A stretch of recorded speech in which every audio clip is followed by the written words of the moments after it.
Yes, sir. Good morning, good afternoon, good evening, depending where you are. Again, for those who have joined for the first time, my name is Awod Ngwenya. I'm your moderator for this Pan-African History meeting. You can all introduce yourself in the chat room, and also those are on Facebook.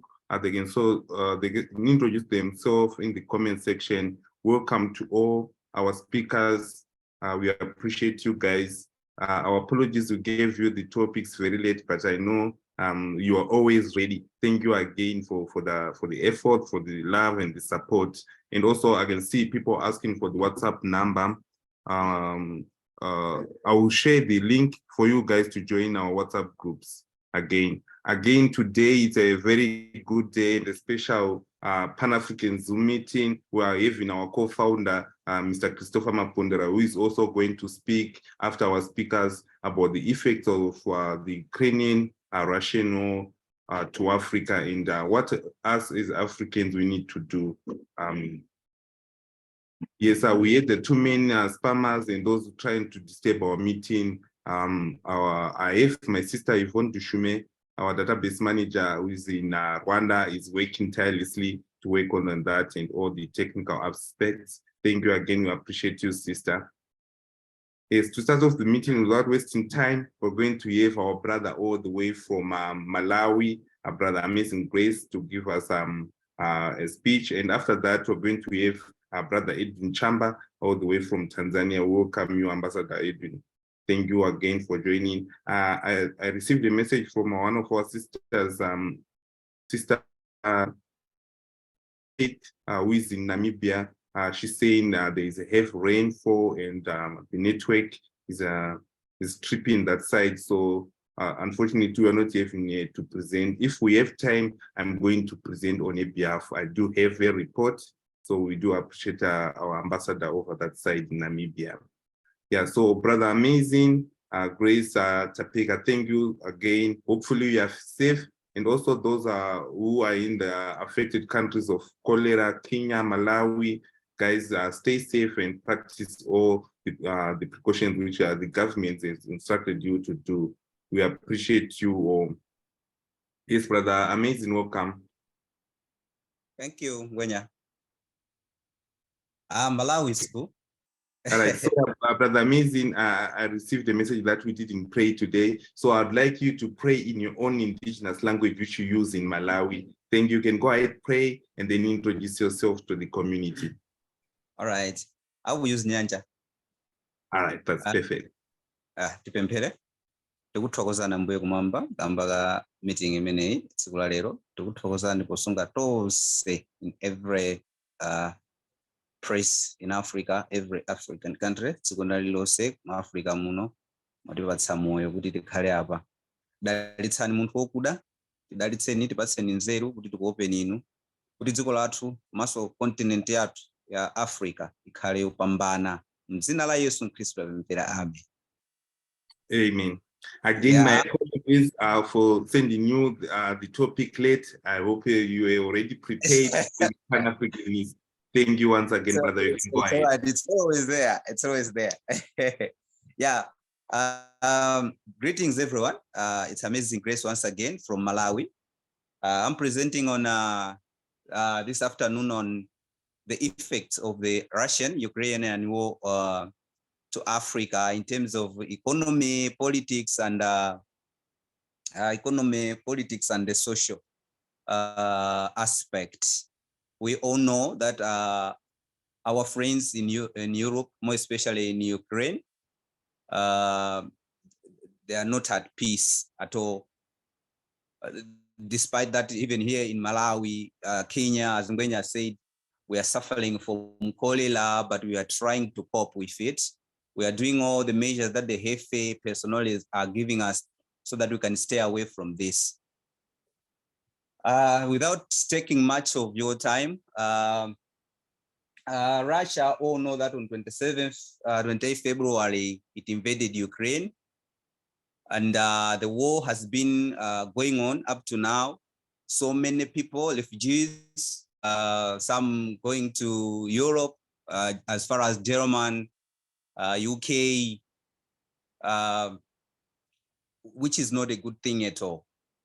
And being the world now being a global village, we depend on each other a lot in terms of various facilities that facilitates our living.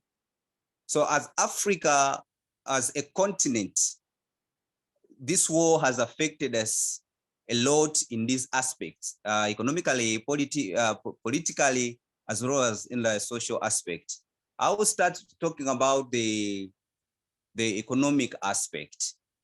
Russia being one of the richest nations in the world, we share diplomatic ties with them as Africa, as African countries.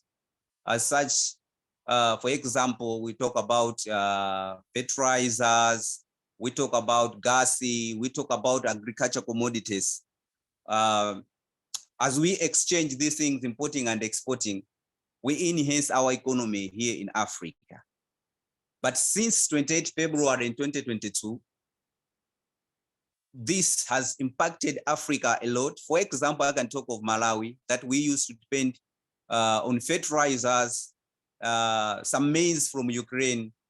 And because of this war, the transportation of these goods has been so hard to come by, such that even here in Malawi, we are in danger of poor harvest this year, because even the farmers right now, they are struggling to get the fertilizer. We thank the Moroccan government for assisting us with some. And I believe that this spirit of oneness, this spirit of blackness is still persisting among African continents, and we are doing great on that part. So in terms of economy, as you can see, we can project that some African countries are going to struggle on agriculture production because of this Ukraine-Russia war.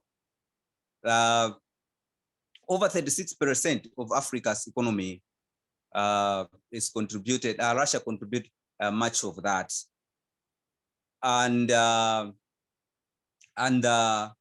because of this war, so many African countries, more especially here in Southern Africa, we are going to struggle. We are going to struggle for production, as we know, much of this region depends on agriculture, on economy, import and exports. So the GDP is projected to suffer a lot because of this. And I believe it's a wake-up call for us after that we have Africans to be aware of these uncertainties, that when it happens like this, we can have backup ideas, we can have backup means to sustain our people, so that the Black life can still to persist and to live and to exist on earth in harmony and in peace.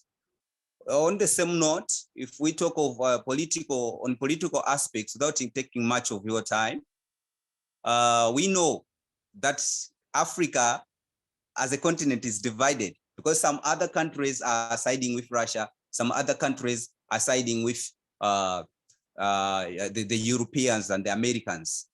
Currently, we know South Africa, Uganda, Djibouti, all these countries, they have got very close ties with Russia. As a result, there is always a divided opinion among our politicians, among our leaders. So in this case, as long as you are divided, it is called divide and rule. You cannot agree on much of these things.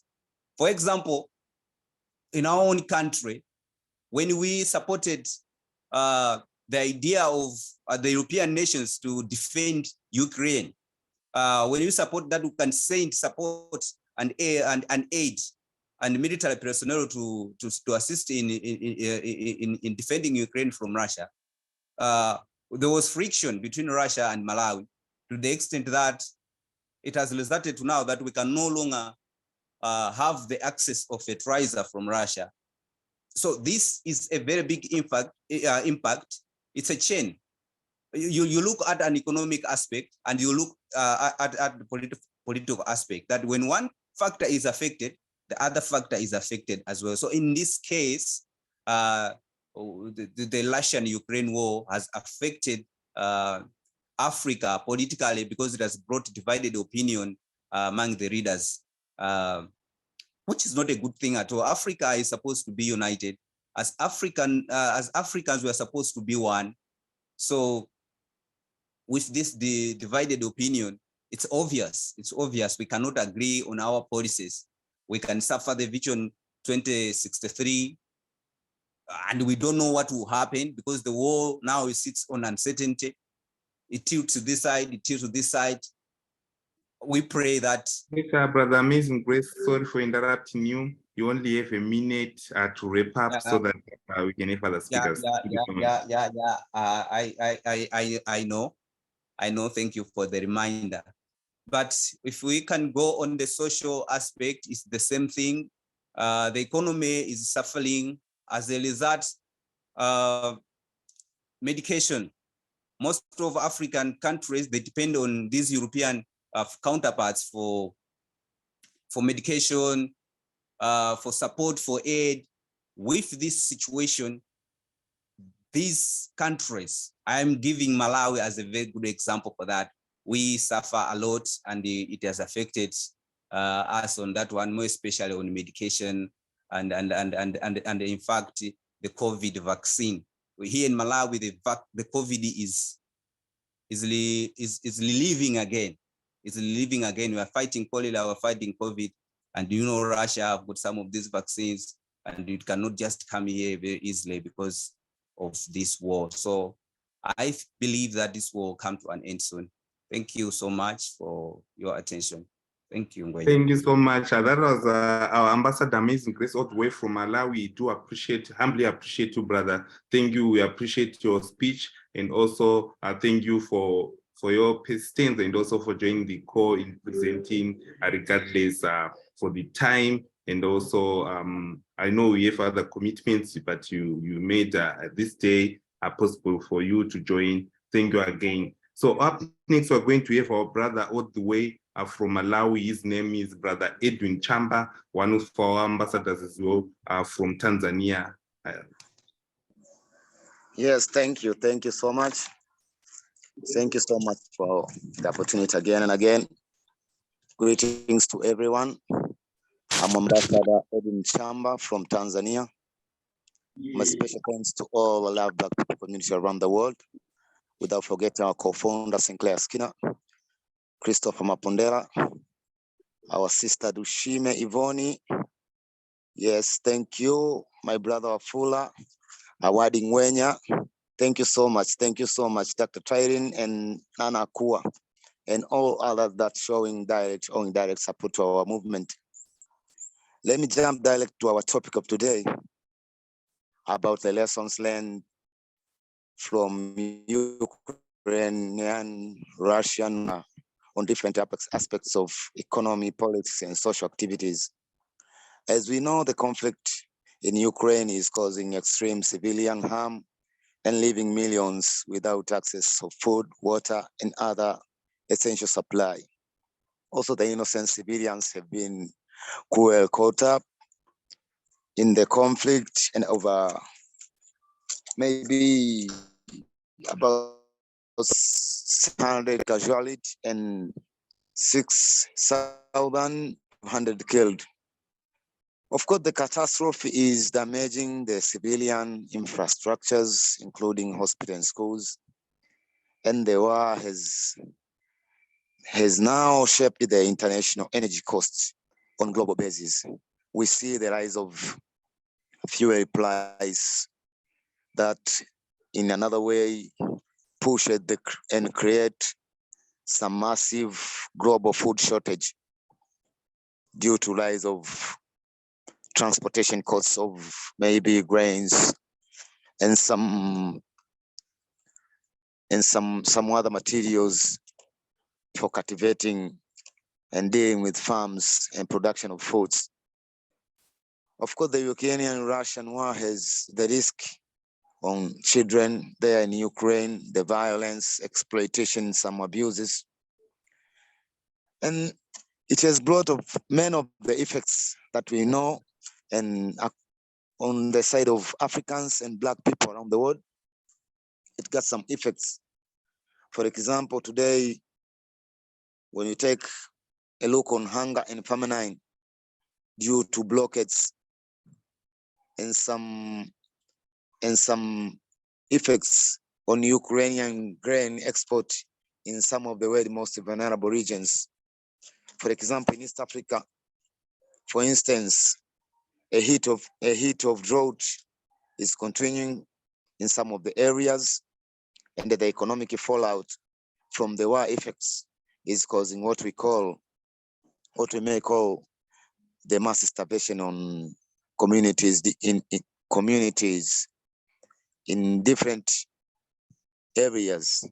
It causes some communities different nutritious area for our growth and developments. We don't grow, we don't develop because there are some factors that are causing us not to make a perfect movement on our development and the growth of our country. So by saying that, we mean that without the grace of God, maybe to bring down some rainfall, the society will need some urgent international funding to rescue the situation here in East Africa and some African countries.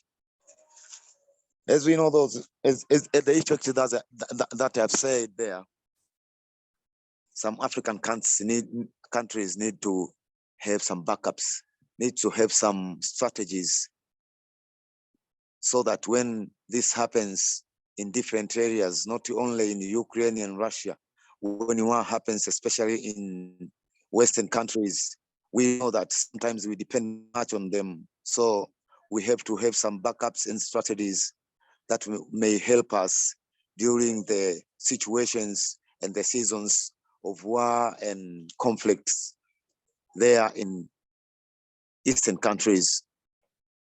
By saying so, without wasting time, to my people, that is what I see. I welcome everyone to my country, my beautiful country, Tanzania, to visit and see. Thank you, everyone. Greetings.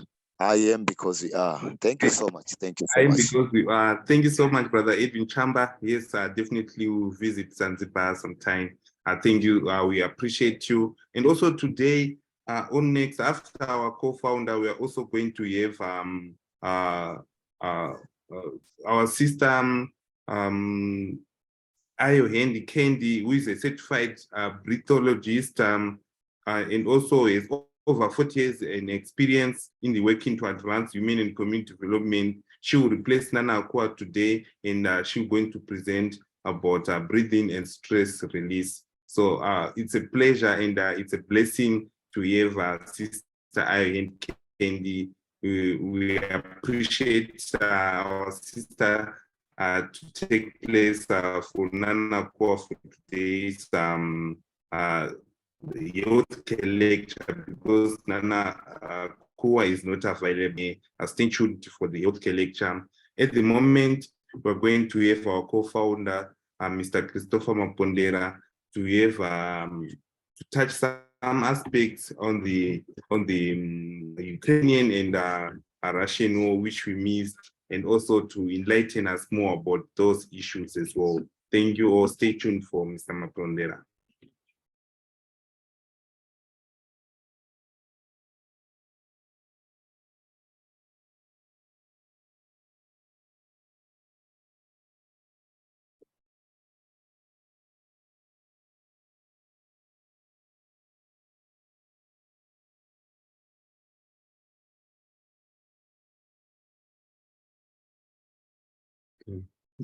Yes, sir. Well, welcome. It's a pleasure to meet with you in 2023. It's been quite a long time since I participated in these programs. I've been in Zimbabwe for the last 6 months, and all I can say, it has been a life-changing experience. I didn't realize how much propaganda we get when we're in the US or in Europe about what is going on in Africa. And today's topic, also I'll try to highlight some of the misconceptions that I've been listening to about the impact of the Russia-Ukrainian war on Africa. As you know, as Africans, we've been bombarded with so much propaganda with the main objective to try and make us feel that without European support or external support, Africa cannot look after itself. But there have been some very positive things that have taken place.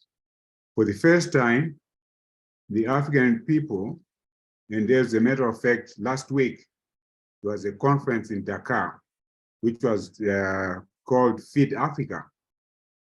The African leaders, there were more than 20 heads of states. They were taking a critical look as to what exactly was the impact of the Russia-Ukrainian war on Africa. Well, you may look at it from a negative impact, but I'd like to look at it more from the positive side of that war.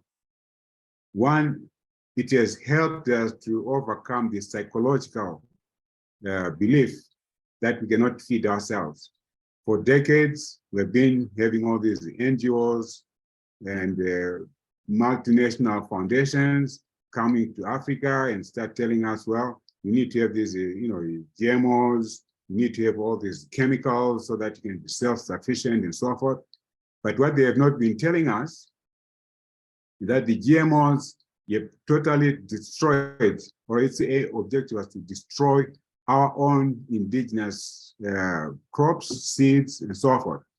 So that whatever we've been relying on for centuries, because of these GMOs, they will come and kill our own indigenous seeds.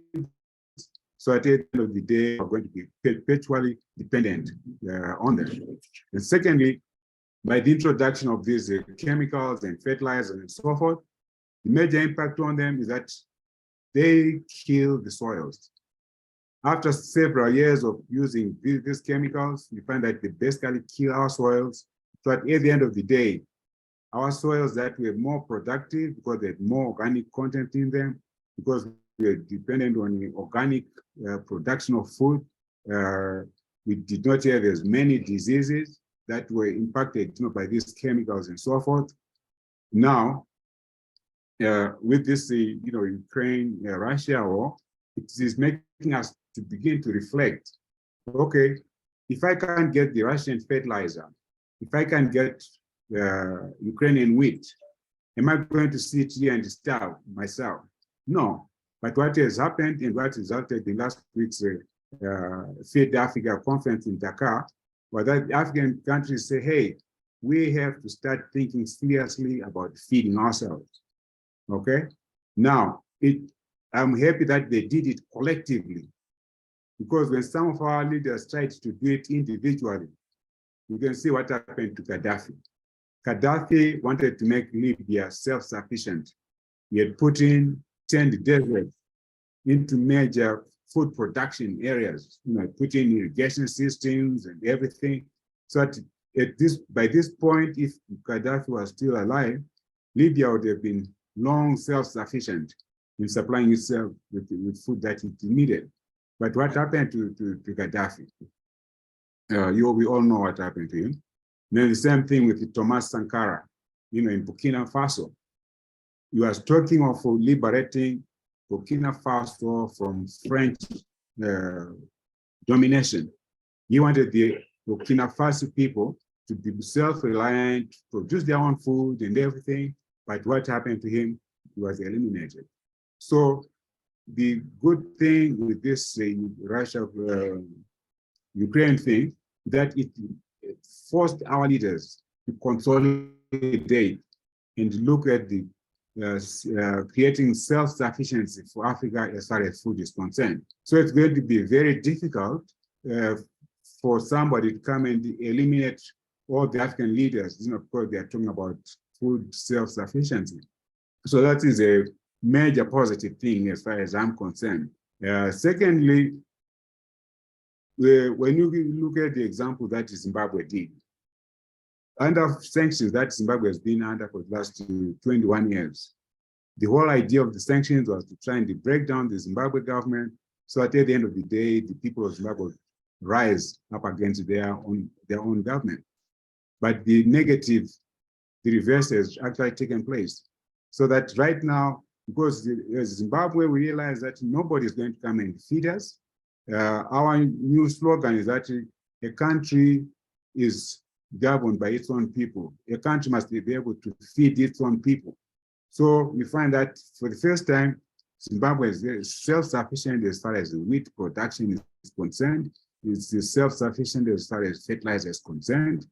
Because of this whole mistake, that no, fertilizers are only made in, somewhere else. But we have got all the raw materials are in Africa.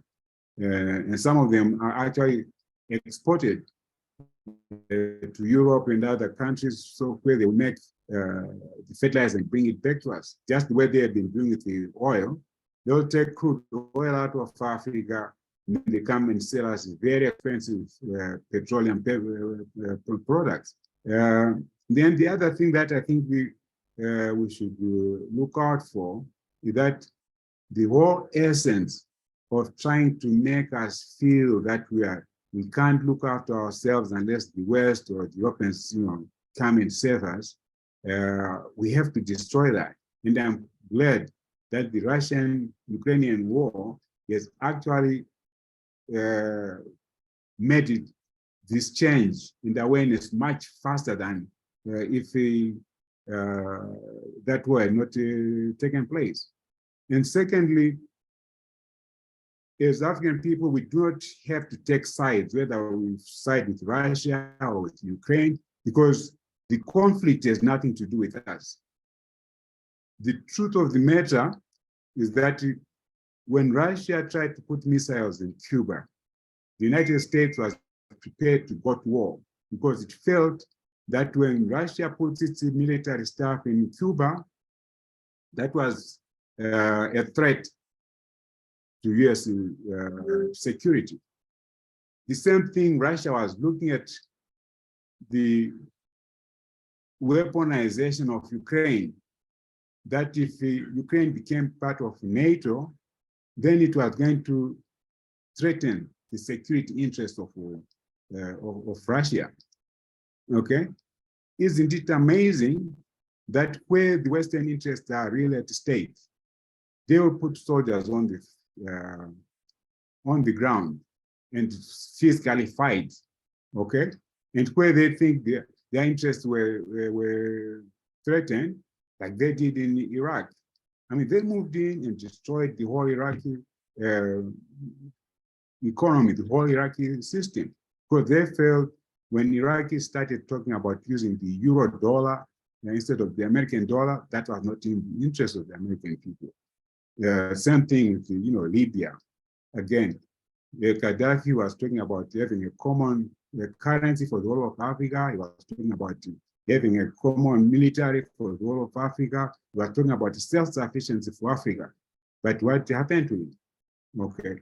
So we have to be very careful in terms of how we absorb the so-called, the propaganda that we are being bombarded with as to what the impact is on Africa. Actually, the impact is much more in Europe than it is in Africa, because most of the European countries, they depended on Russian gas. Now, during winter, a lot of them are suffering, because they cannot heat their homes adequately, and some where to try to cut them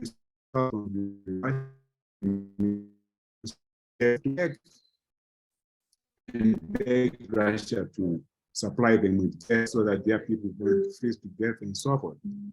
So my word today really is that as much as we'll try to get a lot of statistics that are generated not by us, but by other institutions that want to make a point that the impact on Russia is so much, it is affecting this and so forth. I'll say probably 80% of African people, they don't eat bread or depend on wheat from Ukraine. Maybe 40, 60%, they really don't depend on the fertilizer coming from Russia. Okay, you've got countries that are more inclined to be using more organic farming. As a matter of fact, most of Europe and the USA, they are moving towards how our ancestors used to live and produce food. That is no GMOs, no chemicals, no pesticides, and so forth.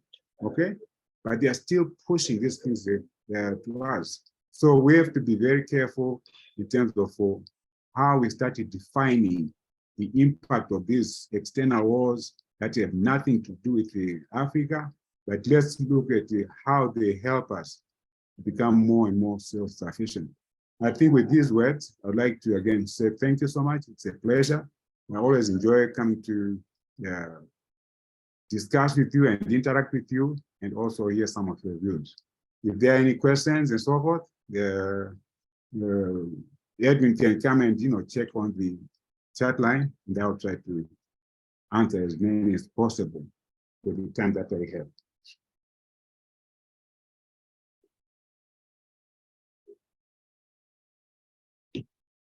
You can read that? Yeah. Yes, I think there are some comments. One from Zoe Owusu from Ghana. He's saying, thank you, Honorable Co-founder, Mr. Mapondera. You have been fighting for self-sufficiency, but what is our leader doing to us by allowing these people into the country and destroying our own? Let's keep hope alive. I am because we are. It was a comment. Mm-hmm. Another comment? Yeah, I definitely agree with us, the comments. Again, the impact is that slowly, out of the 20 heads of state that attended the conference in Dakar, it means there are 35 others who still have to express.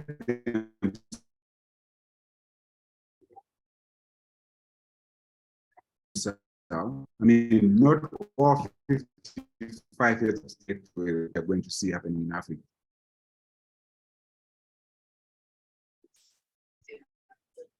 Yes, I think there is no any other comment or question. Yes, there is no any other comment. Well, okay. Well, yeah, okay. No, that's fine. Well, thank you so much for taking the time to listen to me.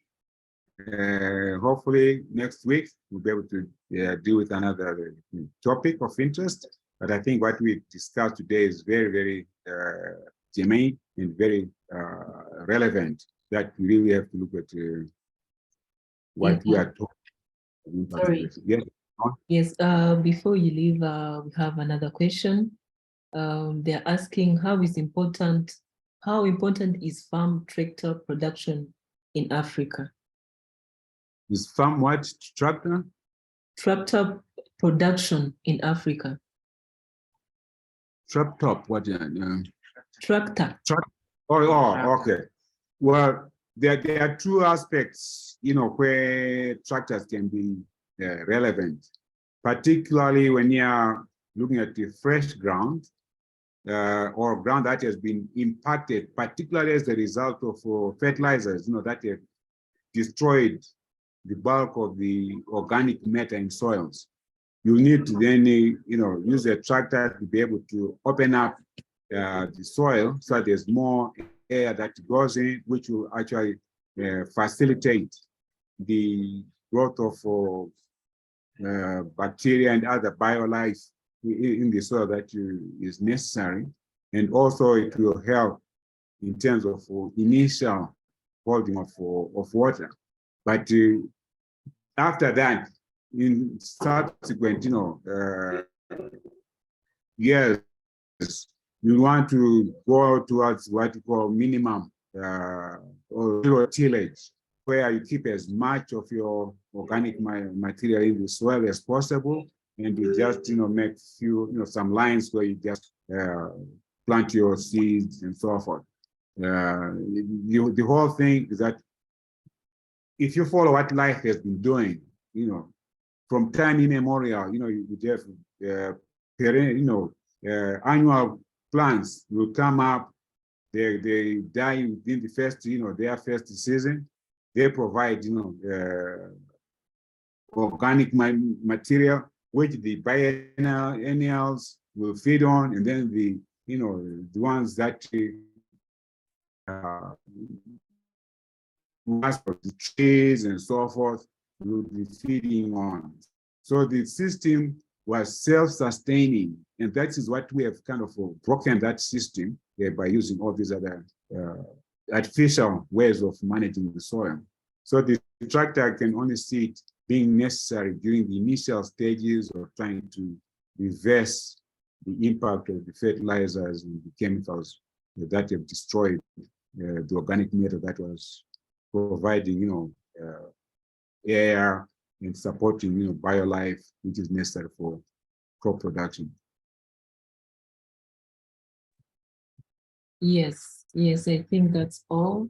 Thank you so much, Mr. Makondera, for a wonderful speech. I think we learned a lot of things. You shared a lot of things that we didn't know. Thank you very much. Enjoy the rest of your weekend. Well, okay, thank you. I wish you all the best for the rest of your time in the successful Zoom meeting today as well. Okay, goodbye. Okay, thank you so much. Sir.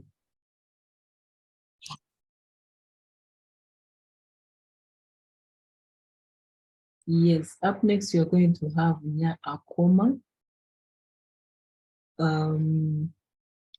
She's a pathologist, founder, and Black Love Day, African American Holiday Association. Yes. Ayo Handy, can you hear us? You can unmute yourself.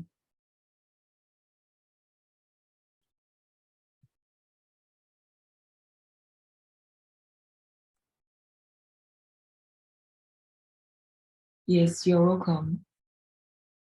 Jumbo, in your Akoma, giving praise and honor to the Most High God. By whatever God you serve, this day we give thanks. Yes. And so grateful to be here amongst the I Love Black people community. I'm a member, been a member maybe for about 3 months now, and have enjoyed some of these broadcasts. I was particularly excited about last week's. My sister, Dr. Kaur, is an old friend of mine, and I saw that she was going to come on, and so I decided to join her. I'm very busy. I mean, so I don't get to always come on to line to be educated, but every time I do, I'm so appreciative of your broadcast. I want to thank Brother Skinner for opening this platform to all of us around the world, the Black diaspora, that allows us all to stay connected. I am a holistic practitioner. I've been working with holistic health for over 50 plus years. I've been connecting activism, culture, and health for over 50 plus years. And at age 71, I am still doing the same thing. I am blessed to be a breathologist. I have certified over 200 people in the concept of breath awareness, the art and science of breath awareness, the application of using breath techniques to connect the spirit, the mind, and the body. The awareness of our breathing is the most critical thing that we can work on a minute-to-minute basis. It is the connection between spirit, mind, and body. And it is the very aspect in which we come into the world with our first breath. We leave this world with our last breath, and everything in between can be made better by the way that we breathe. As an activist in connecting the concept of health, culture, and the breath, I've been able to breathe with millions of people around the world as an international breathologist.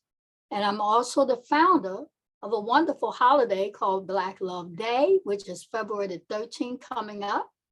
And we breathe through our need to love each other and connect with each other and to reinforce each other's people of African descent using 5 very critical tenets on the day of February the 13th, a day of transformation using love. Love is a very healing, healthy thing to do. on a minute-to-minute basis. And so we use the breath in our ceremonies, and we encourage people on February the 13th to show 5 specific tenets around love, showing love for the Creator first, ourselves, our family, our community, and the so-called Black race. So I want to bring this concept around the concept of stress and how we must breathe through stress. And it is in alignment with everything that the brothers spoke about previous to me. Thank you very much. I love you too. That yes, there is a scientific awareness that we must begin to understand about the first nutrition. It is our breath. And we speak about the need for the food and these resources. And right now, people of African descent in every single way is somewhat stressed due to what appears like limited resources, but it's really not. They're not limited. They're just not divided and shared the way resources should be shared. There's food enough for all of us. There's commodities enough for all of us. There's technology and minerals and everything really the Creator has given us. It's abundant. Yet we feel this concept of stress, as the brothers emphasize, with people who take for themselves and don't allow the sharing of what should be natural for us all. So what is stress? Stress is simply the way that we feel about things that we cannot control, that's outside of our ability to manage. And we don't just feel it from an emotional, intellectual, or thought process. And because thoughts are energy, these energetic thoughts then impact us also from not just, I feel the stress, but stress also creates a physical or body response to the feelings that create hormones that are released in the body in response to our feelings, in response to preparing us for being able to manage things that are outside of our control. So, for example, I speak of years in the ancient days, years ago in the ancient days, the African man in the bush would be coming into the valley, and they might see a big elephant charging towards them. And he's with a group of people, his team. They're out there maybe hunting. But now here this elephant comes charging. Stress shows up in our response to, okay, we can't manage the elephant charging us. Our body prepares us though for how do we manage this? Certain things on the physical level or physiological level occurs. Our eyes begin to dilate so that we can see differently, more clear. The brain is flooded with hormones that make us feel stronger and feel able to move faster, to run from the elephant, right? For some of us, our body's nervous system responds and the nervous system shuts down, and we call that, we freeze. And so there'll be some people standing there and say, oh my goodness, wow, what do I do? And we literally freeze. And then there are others who run and charge up to this big charging elephant, and we fight. And so oftentimes when you hear people speak of stress, they talk about the fight or the flight or the freeze concept. And those can happen all one behind the other. Some people stay in the fight mode, and some other people stay in the freeze mode. And some of us really stay in the reactive mode. And being stuck in our reactiveness affects our nervous system on every single level. There are 5 body systems that are affected by the concepts of how the nervous system responds to our stressors. They are the digestive system. They are the gastrointestinal system. They are our skin can react to stresses. People get all kinds of skin reactions. They are, of course, the nervous system that directs the entire body's response. And these hormonal releases that come with stress can begin to affect us long after the stress is over. So the goal is, how do you manage stress? In the times that we live in, with the chaos, the climate changes, wars, famines, mudslides, you name it, people who have abundance who are not sharing. And so hundreds and thousands of people are hungry and starving. All of these are things that we can't manage. And so United States is just filled with every kind of example of stress, from gun violence. The other day, a poor Black man just at a traffic stop, Brother Tyree Nichols, just beaten to death by Black people, Black police, and constant drive-by shootings and police brutality, Black on Black crime, but police brutality with, every day. I don't know how many people a day, 3 to 5 people they estimated, have been literally shot. Mass violence, stresses, things we can't control. With all of this going on, we must learn how to manage stress. And there are many ways that we can manage stress. And I have found, as a person who's been an activist most of my life, is that I learned how to breathe. I started my activist career at age 19 by going to Okinawa. And then I have been blessed to go to Benin and Liberia and the Canary Islands and South Africa. And I noticed that when I went to the continent, people seem, laid back, and said, my brothers and sisters don't seem to have as much stress as we do here in the United States. Yet I adopted a brother from Liberia.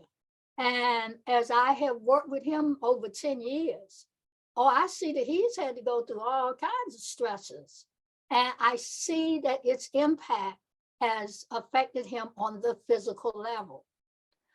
The hormonal releases of cortisol and epinephrine and this adrenaline all add to that sense of being able to run faster. And maybe if you are in need of fighting off an attacker, that adrenaline hormone to help us in the stressor, if it doesn't release from the body, we show the physical signs that can turn into 60 or more stress-related disorders, from cancer to high blood pressure, to diabetes, to heart attacks, to strokes, and there are more.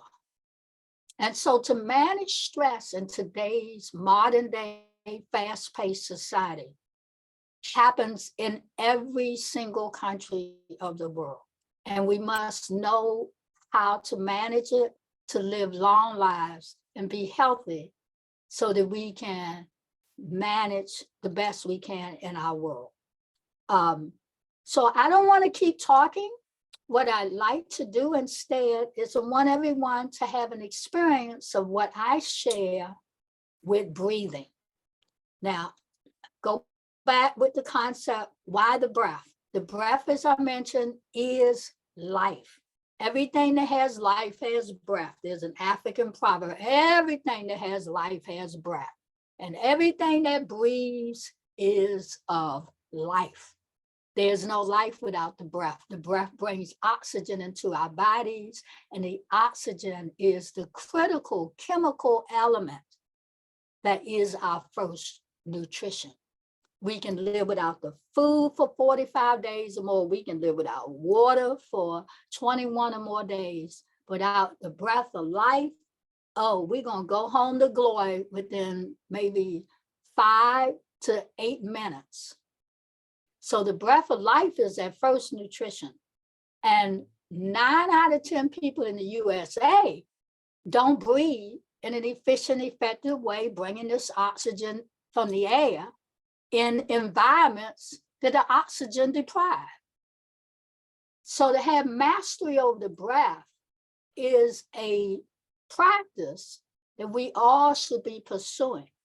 And then if we think of all the pollutants that are coming into African countries, factories and mining, that means that there's an oxygen deprivation issue in our countries, where we're not able to get the type of breathing that is necessary. We're not able to get the type of oxygen that is necessary. And then if we hold our breath, which is what happens when you're under stress, when you're under attack, what do? We hold our breath. And every time we hold our breath, brothers and sisters, we are limiting our oxygen, the meal that is necessary for us to have optimum health. And so, enough talk. I don't have a lot of time. I want us to have an experience of breathing, to have a chance to see how the breath and stress can be managed simply by the way that we breathe. I want to ask everyone if they'd like to participate, they can sit in their seats. And we want you to simply do a very quieting exercise. I want you to take one hand and put it on your chest, right at heart level. I want you to take the thumb of your opposite hand, and I want you to put it right at your navel, or what we call our belly button. You got it, sister, right?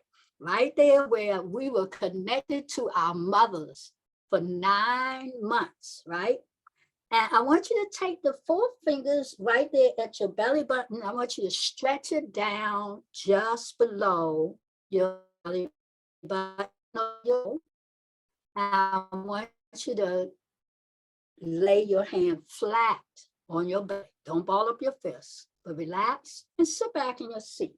And I want you to close your eyes. And I want you to listen to the sound of the music. I hope you can hear this music. Because in a very fast-paced world,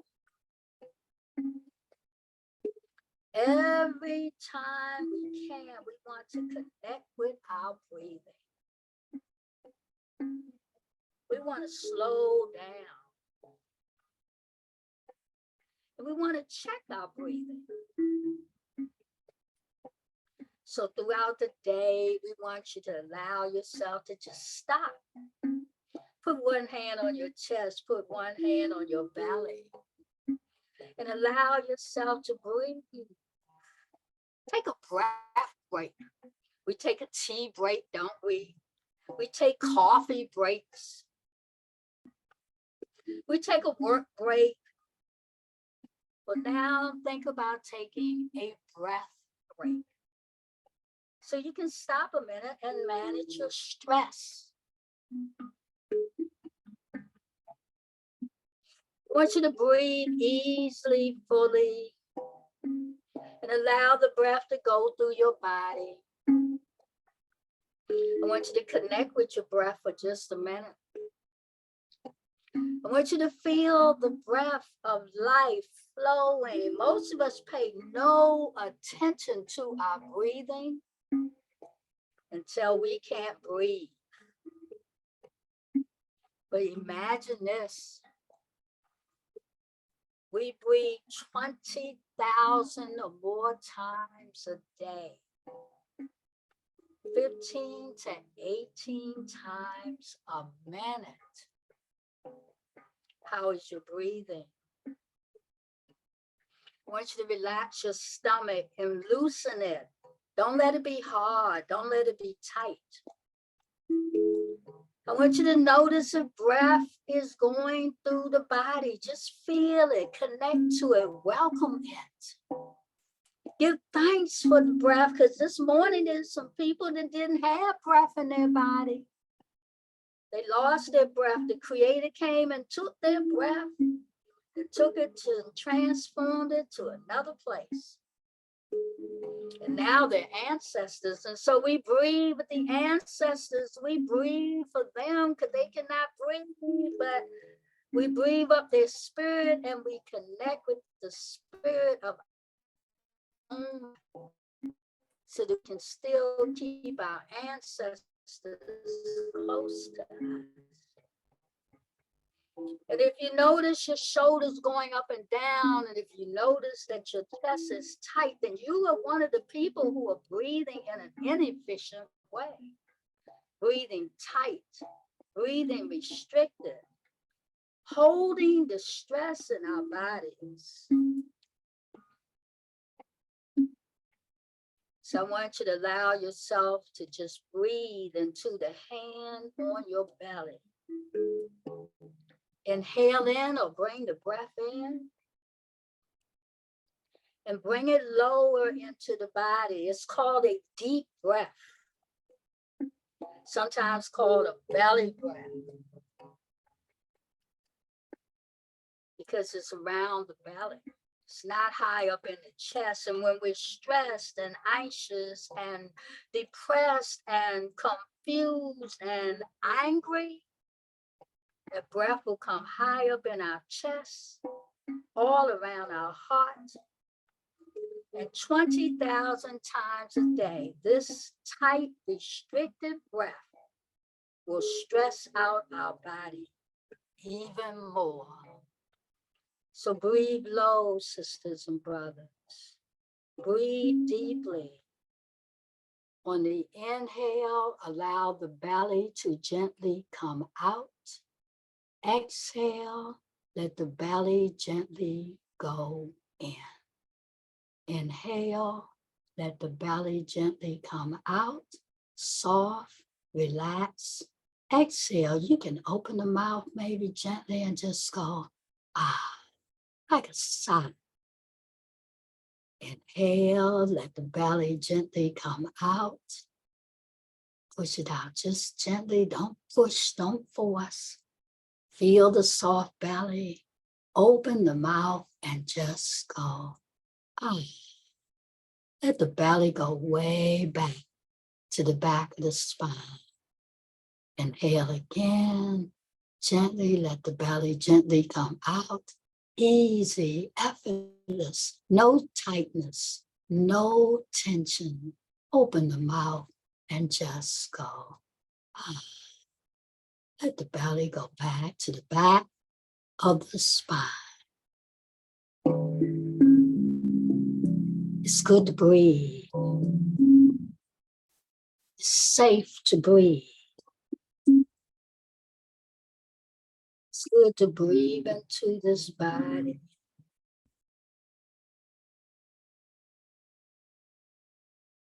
Times a day.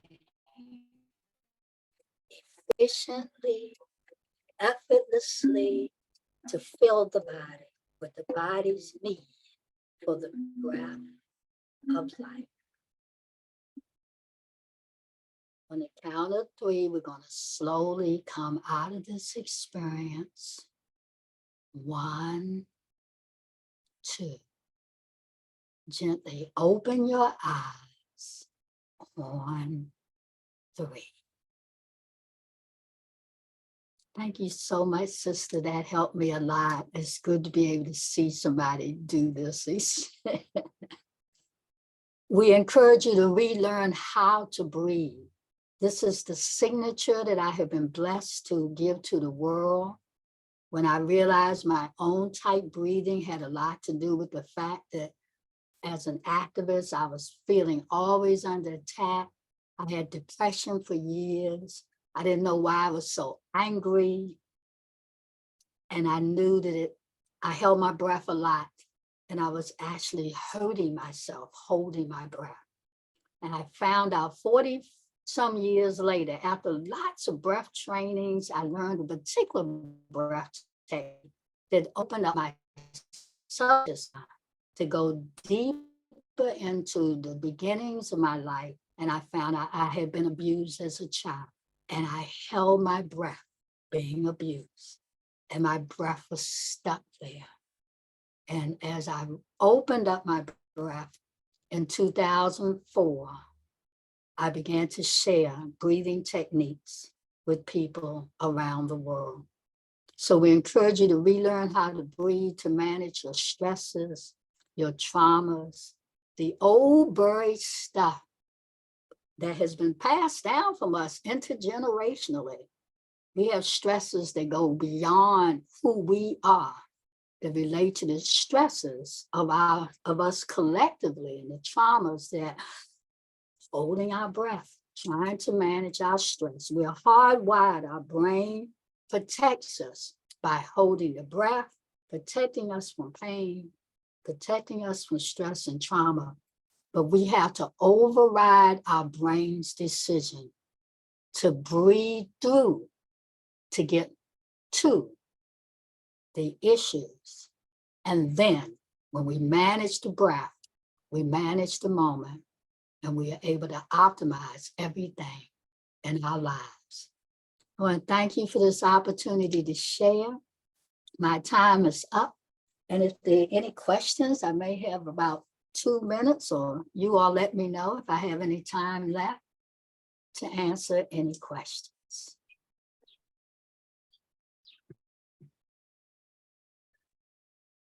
Yes, thank you so much, Kendi. I can see there are no questions. Okay. People are just commenting, saying thank you so much. If you're on Facebook, people are appreciating your lecture. We really do appreciate it. Thank you very much. And I left my information in the chat, and I will leave. Yes. All right. Thank you so much. You're welcome so much. We give thanks and praise for the opportunity to serve. And don't forget to check out Black Love Day, February the 13th. It is our holiday for all of us. Peace and blessing. Yes, peace and blessings. Thank you so much. That was Ayo and Kendi, the CEO, founder of the Black Love Day and the author of The Power of Breath.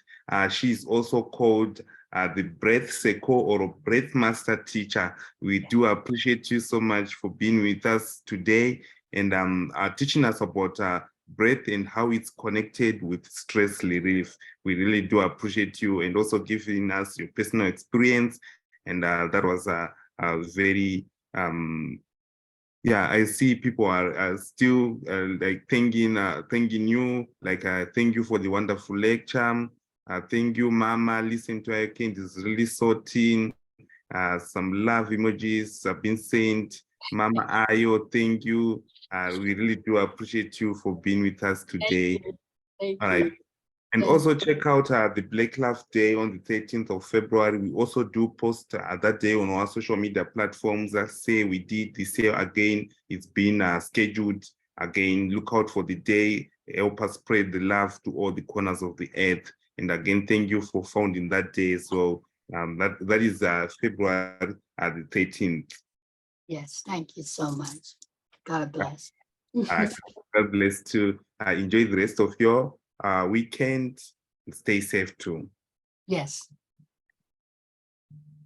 All right, thank you. That was Ayo Kendi giving us a lecture on breathe and stress relief on behalf of Nana Akua, who was not available for today. And we do appreciate all our speakers and also those speakers who joined late. We have your slots next week so that you present first. Thank you again for those who came up earlier, the speakers who presented on today's meeting. We learned a lot about the Ukrainian-Russian war and its effects, and also our co-founder came in, giving us light on how important was it in the what we learned from that war. We do appreciate that. We are thank you all. And also I see and Candy is responding to each and everyone who commented on the chat section. Also those who are on Facebook, we didn't forget you. We appreciate you guys for joining us. I can see Natalia Faith was also on Facebook, one of our ambassadors. Thank you so much. We appreciate you. On next, we're going to have Pan-African History and Organizing lecture from Dr. Tyreen Wright. I can see Dr. Tyreen Wright hasn't joined yet. She will start in a moment. But to those who joined and also who saw the link which was shared in the chat room, on Facebook, you can find the link in the comment, in the description, sorry, about our 2022 edition of the Green Book. So the Global Green Book is available on Amazon. Support by buying the Green Book so that the movement will move forward. Yes, I can see some people bought the Green Book last week. We appreciate you. Thank you so much for the love and support. And also for those who haven't bought the Green Book yet, I will share again the link for you to purchase it. It's available on Amazon. Let's support the Black people globally. And also our brothers who are in Dominican Republic, Haiti, who are facing serious issues with the immigration. We are going to give you an update this coming week on how it went and also how the lawyers which were recommended by their Love Black people helped those victims. We appreciate all of you for the love and support, for those who bought t-shirts in support for the Haitian and our brothers in the Dominican Republic. We appreciate you all. Yes, so without wasting time, we're going to have the Pan-African History lecturer with Dr. Tyreen Wright. Yes, Dr. Wright, welcome to the Pan-African History. Hi, hello everyone. 1 second, you'll see me. Well, you saw me, but I'm about to sit down. Welcome everyone to the Pan-African History and Organizing course. I gotta position myself. So this week, you should have watched the film, both films. Let me take this off the camera and position myself and then get back on camera. You should have watched the film, The Journey of Man, A Genetic Odyssey by Spencer Wells. And you also should have watched the film, the 11-minute film by Kwame Ture, formerly known as Stokely Carmichael, on Pan-Africanism. This week, what I'll be sharing with you is a historical piece that comes from the book Booker T. Washington in Africa, The Making of a Pan-Africanist. And I'll just be sharing the chapter on Pan-Africanism. And the purpose of that is to essentially give you a historical count. And now let me just say this. It's coming from a book that I wrote, but there are many books and accounts of the history of Pan-Africanism. You saw Kwame Ture talk about some of the important and historical high points, the first Pan-African Conference, the Pan-African Congresses, so on and so forth, the Organization of African Unity. And currently we know that that body exists as the African Union, not beyond reproach, but yes, exists as the African Union, who I do think that we need to demand more from. That being said, this gives you, this piece we're going to be reading together gives you an even more in-depth understanding of the history, meaning I recreate the climate, like what was going on, the context, and to a large extent, in the way that we're living now, you see there are so many things going on in the background and the backdrop those are discussed, like what was happening, who was coming out of Haiti with the same Pan-Africanist views, who was coming from the continent with the same Pan-African views, who was moving around the African world with the same sentiment that they wanted to come together to what? Unified for the purpose of eradicating oppression and exploitation of African people. That is a conscious and deliberate effort at this moment in time, because you have situations and circumstances that make it necessary. Colonization is underway in Africa. You have King Leopold killing thousands, very likely millions of people in the Congo under his regime, right? We're talking about 1900, right? 123 years ago, in that period of time, when Pan-Africanism first emerges as a constituted concept and term, right? So the term Pan-Africanism is adopted at that moment in time by Henry Sylvester Williams and others as a part of the African Association. And they begin to organize this historic conference. So that's very, very important. So all of that will be covered in this chapter. The chapter is called Booker T. Washington, Pan-Africanism and Pan-Africanists. Now, the entry point, Booker T. Washington, he's an unlikely figure. I know those of you all who are in the United States might want to talk to me about that. But yes, the research is widely accepted. Washington engages in two very important cases that allow us to say definitively that he is a Pan-Africanist. I'll get to those because I'm going to be sharing one of two of those cases here, the definitive case called the African Exclusion Measure. But that aside, let's not get fixated on him. We want to stay on the issue of Pan-Africanism and the historical facts. So everyone who can utter the term Pan-Africanism should be able to, at the very least, tell you the basic history of Pan-Africanism, right? So you should know about the historic 1900 conference. You should know about the Pan-African Congresses, the continuous congresses created by W.E.B. Du Bois,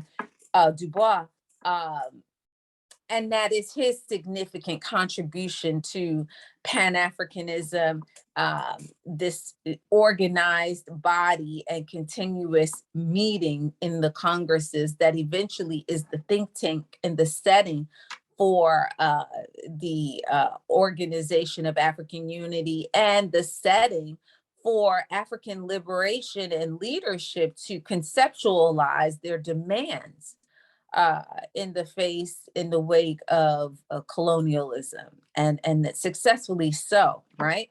So, but also too, this chapter is going to highlight for you the dialectical relationship that we have so often had, and that is very important.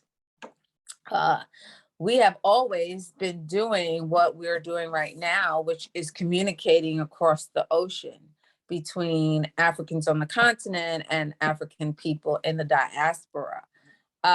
So this is also highlighted by all the participants in the emergence of Pan-Africanism as a concept, as an ideology at that time, okay? So I'm gonna leave it right there. You will see that. I'll probably be posting it while I'm on with you into the WhatsApp group so that you can see it. And I might maybe, read a line or two because it's very interesting opening to the chapter in terms of Pan-African thought, Pan-Africanist thought by Booker T. Washington, very unlikely figure. That being said, I want to recap something. So I had you watch a film, The Journey of Man, A Genetic Odyssey. And I had you watch that film with the purpose that, first of all, let me just say this. I use that all the time, so even in my courses in the university, I assign that film. I assign that film with the intention that we need to get back to an understanding of what it means to be African. And that, interestingly enough, what it means to be African is human, right? African and human are synonymous. I quote a classmate of mine. I don't know if anybody's on here who knows him, but I often do this. He always says, there are no human beings that existed outside a cultural construct or context. The first humans are in Africa. Therefore, to be human means to be African. They are one and the same, right? So let me say it another way. So human beings, the Homo sapiens sapien has been in existence for 200,000 to 300,000 years that we know, probably more, right? But for most of that 200,000 to 300,000 years, right, we have existed in Africa. That was the human context. In contrast, Europeans have only existed for 7,000 to 8,000 years. And that's their own scientific assertion, that they have only existed 7,000 to 8,000 years. And we as African people have existed for 200,000 to 300,000 years. I often say to people when I speak about this, that if you don't know the difference between 300,000 and 8,000, think of it in terms of money. Do you want $300,000 or you want $8,000? Give me the $300,000. I'll take that in. So think about it in terms of, so we've been here 300,000 years, the high estimate. Europeans have only been in existence 8,000 years. By their scientific determination. That being said, for most of the time that the Homo sapien has existed, Homo sapien is the modern human, the Homo sapien is African. We have been in Africa and we have been culturally African, okay? So to be human means to be African, first and foremost, okay? Right, I'll take the 300,000, right? So, so just to get an understanding of what that means, because, you know, sometimes we use numbers and we don't really know what exactly that means. So that's what that means. So I wanted to bring you back to that, you know, foundational conversation where we come to an understanding that we are not just human, but the humans, and that all other groups of people come from us. We are the parent people on this earth, okay? And in the recent past, the last 400 to 500 years, 100, not 1,000, Europeans, is the youngest people in this whole story, the youngest people on earth, have created this thing called race, this construct called race. You're Black, he's white, da da da da da, right? And they haven't imposed it on their parents. You see the pathology in that? They have imposed this construct of race on the parent people. So, you know, we have to be in perspective. Sure. You know, all of those things, okay? And so this is why I take you to that film, because in that film, you get to see the age-old theory that human beings originated in Africa, in contrast with the, or qualified by the science, right? DNA science, and it confirms that, of course, as we knew it would, confirms that humanity began in Africa and then populated the rest of the world. And much of our physical appearance has a lot to do with where we have migrated to in the world, our diet, so on and so forth, right? So, you know, he is able to, Spencer Wells, identify one of the older groups of people, right? The Khoisan people of let's say Southwest Africa, which is present day Namibia, and essentially tell you they are on the trunk closer to the root of the tree. And he gave you a little blip where he said, oh, I would be from a group that's somewhere on the branches, right? Meaning not responsible for any part of humanity, right? In contrast to us being the roots, the trunk of the tree, right? The leaves They change every season. They fall off and they go away. Okay. But it's the roots of the tree and the trunk of the tree that sustains the tree's life and is a permanent and constant fixture. And so, yeah, that's sort of like a great metaphor for African people's durability and continuous role and contribution to humanity and civilization, right? So we just have to remember that. And this is all proven in there by the science. We don't always get to engage the science, but I wanted us to collectively participate in having that understanding. I wanted to raise all ships with that knowledge. Now, Spencer Wells, he's a European guy. I didn't agree with everything he said. He said some things that were problematic. Europeans created science. Absolutely not. But we know, like, we're not forgiving him for it. We can highlight and talk about all his contradictions because he's going to have them, right? But we are there for the scientific part of it, right? We're not here for his little personal issues. So we'll utilize a lot of things that we will extract value from in terms of advancing our understanding and our study, and then throwing the rest of it away, like his little comment about Europeans creating science. Absolutely not. How can you create science? Science existed 5,000 years ago in Africa. We've preserved bodies that are still in existence. The folks from other cultures, Western cultures, you can't even find them anymore. They're dust, right? But we have whole human bodies that we perfected, preserving, not for a moment, not for a year, 2 years, 3 years, but forever in human terms, right? 5,000 years, you can preserve something 5,000 years. In human terms, you have preserved it forever. And we know that we have done that. So we've got an understanding that we are the progenitors of science and all the sciences, not any Western country, nation, or person.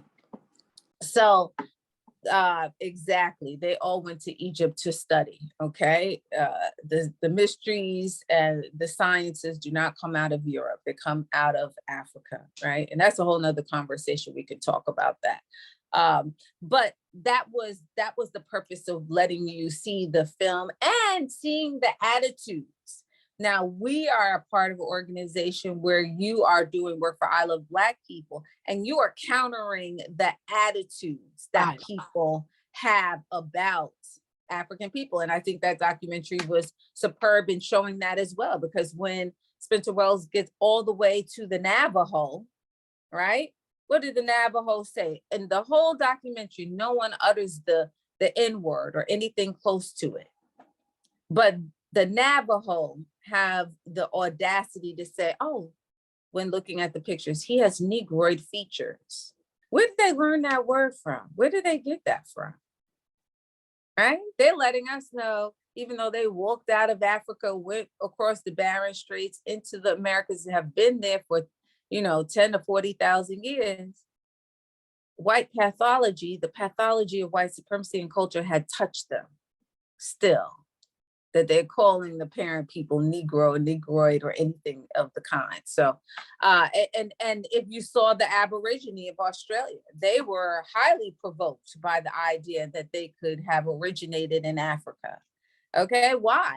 With all of their melanin shining in the sun. They were provoked. They were identifiably Black, the Aboriginal people of Australia. However, they were almost completely offended, one gentleman in the beginning of the film, with the notion that they had come from the great continent of Africa. Why? Why? What are those attitudes? Well, that has to do with this pathology that emerges 400 or 500 years ago with Europeans, okay? And comes out and essentially impresses itself on the world, this pathology of race and racism, okay? They're responding that way because of what they think it means to be Black, right? But they don't know that to be Black, to be African means to be human first and foremost. So I always love when people try to argue their way out of being African. I said, great. So if you do not have your origins in Africa, which the Homo sapiens sapien That's what we are, the modern human, originates in only one place, That is the African continent. And so many, there have been Asian geneticists who have tried to prove this and had to eat it. There are European geneticists who have tried to disprove this and they had to eat it. That's what you see Spencer Wells do. I mean, he's open to it, but there's others behind him who have not been open to it, and the scientific fact has floored them because they have to bow down and understand that, you know, if you don't come from Africa, if you didn't come from Africa, then we have to ask you in the scientific sense what kind of hominid you are. Okay. And you are locating yourself outside of the human family tree. And so we would need to know what kind of animal, what kind of hominid you are. And we know that there were other hominids, Homo erectus, Neanderthalensis, which is the Neanderthal, so on and so forth, right? Homo habilis, those are not Homo sapiens. And I'll just tell you in a short working lay person's way, the difference between the Homo sapien, the African, what we are, and all those other hominids I just mentioned is the frontal lobe. Okay, those animals are missing a significant portion of the frontal lobe, which allows them to plan, project, right? What could happen, right? And that's a significant difference between the Homo sapien, the human, and the other hominids, the brain, right? So there are other physical attributes that are different, but the significant difference is this, the brain, okay? And that is where the computer of it all separates the two. And so I have no problem with people saying that they have no origins back to Africa, but then I would like to have the conversation. And let me just say this for those of you, because I see a lot of comments, for those of you who like this conversation, there's interesting. I had a discourse with somebody who, you know, does go back into ancient history. And if you go on the internet now, there's a lot of conversation about Neanderthal, right? You could find a lot about Neanderthal. Let me be very clear about this, because I teach, side note about me, I teach world history, I teach human history, all of that kind of stuff. So I'm pretty clear on the science. The only reason why Neanderthal is discussed as a human ancestor, which it is not, is because that has to do with location, meaning this. When a European, I'm being very clear, when Europeans talk about Neanderthal, they make reference to a Neanderthal as a human ancestor. Why? Because the Neanderthal has its DNA imprint in the European line. However, the Neanderthal is not human. The Neanderthal makes no contribution to the Homo sapien at all, meaning the Neanderthal is not responsible in part or in whole for the presence and existence of the Homo sapien, meaning the African.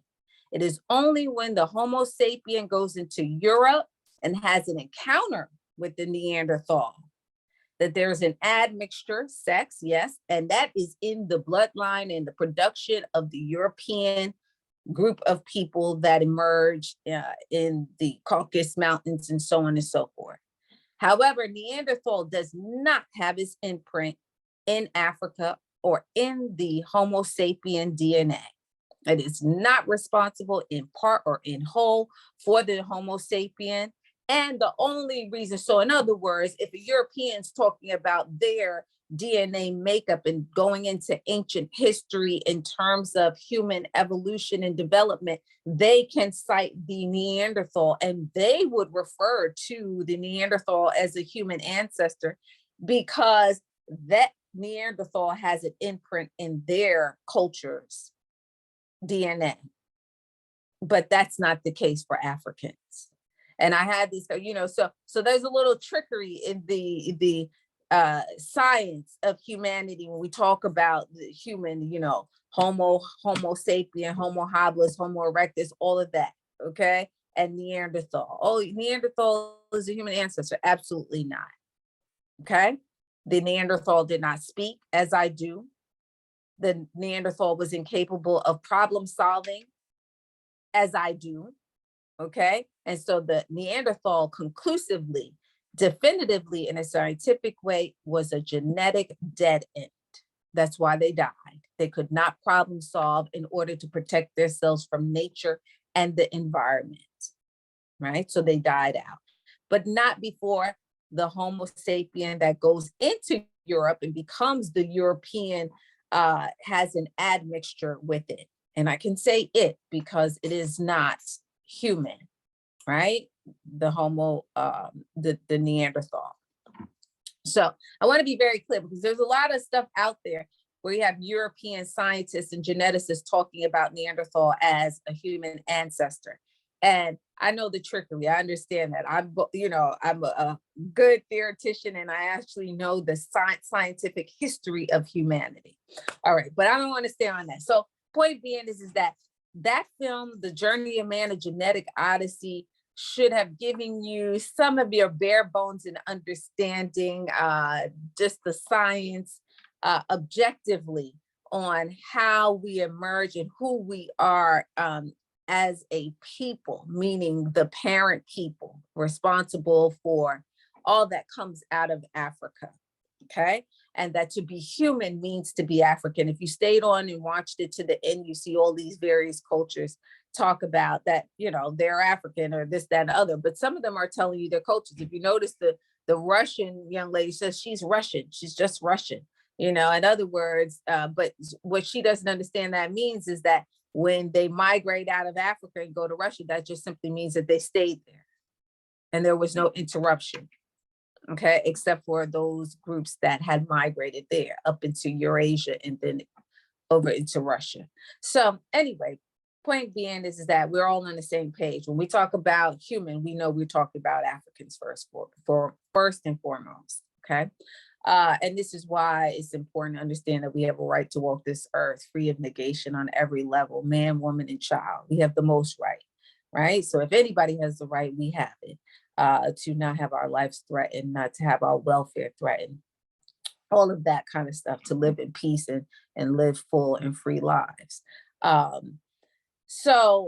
And of course, Kwame Ture sort of gives you the 11-minute video. Kwame Ture gives you a sort of introduction to what you're going to be reading this week about Pan-Africanism and delving into the definition and delving into sort of what I think of as the multi-dimensional aspects of Pan-Africanism, meaning that all of the Pan-Africanists that we will discuss will all have various and different paths, but the same objective in terms of Pan-Africanism. Pan-Africanism at the core is always the unification of African people for the purpose of eradicating oppression and exploitation, unifying for the purpose of dealing with our condition.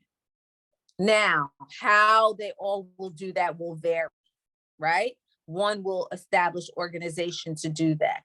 One will have a programmatic approach to that. If you heard Kwame Ture speak, you will see he says scientific socialism for African nations is the path to a unification of African people for the purpose of eradicating our condition, oppression, exploitation. And on the African continent, what is oppression and exploitation? Certainly at that moment in time, it is called colonialism. Today, it is neo-colonialism, even out here, right? We are in a neo-colonial state. So I'm going to stop right there. I'm going to take your questions. I'll be sharing the text shortly. Let me see if I have my glasses, but I'm going to try to see even without my glasses. So bear with me. Chat. Let's see. Okay, question: if Neanderthal is an evolution died out, is it because they intermingled with the Homo sapiens that then evolved to Europeans? No, the Neanderthal dies because Neanderthal can't problem solve to save its life, right? So, but it didn't die before getting its imprint, its DNA imprint in the Homo sapien population that goes into Europe, which is called Europeans, which become known as Europeans, right? But let me just be clear, when the Homo sapien arrives in Europe, it is he or she are African, are Black, okay?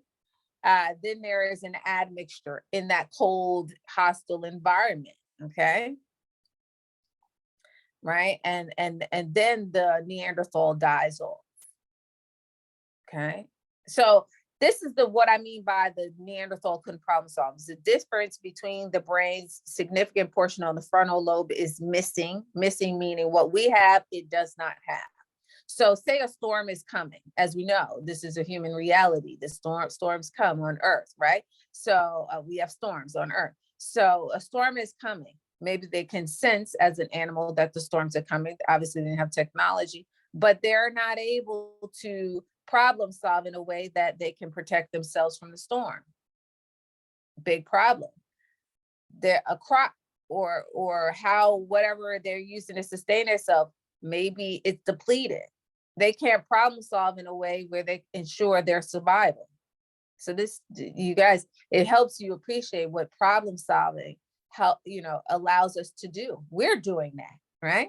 The fact that we're doing this is very significant in the fact that we're Homo sapiens, right? We are problem solving to protect our lives from a very big issue that we have seen emerge, a pathology that we've seen emerge, white supremacy and culture. What we are doing, what we're engaging here is problem solving for the purpose of ensuring our survival as African people, right? So you see the sense that it makes, okay. So the Neanderthal died off because, it could not problem solve in a way to ensure its own survival. We need to also clarify that Black people populate the world. Of course, right. So all the world's indigenous people are Black. That's why, listen, I'm sorry. I don't want to disrespect folks who are into the Moorish culture, tradition, whatever. All the world's indigenous people upon arrival are identifiably Black and therefore African. This thing, this color, this melanin, it's the human jacket. It's a human jacket. It protects us from the Earth's environment. So most of the time, listen, we didn't leave Africa without it, right? Let's just be very clear.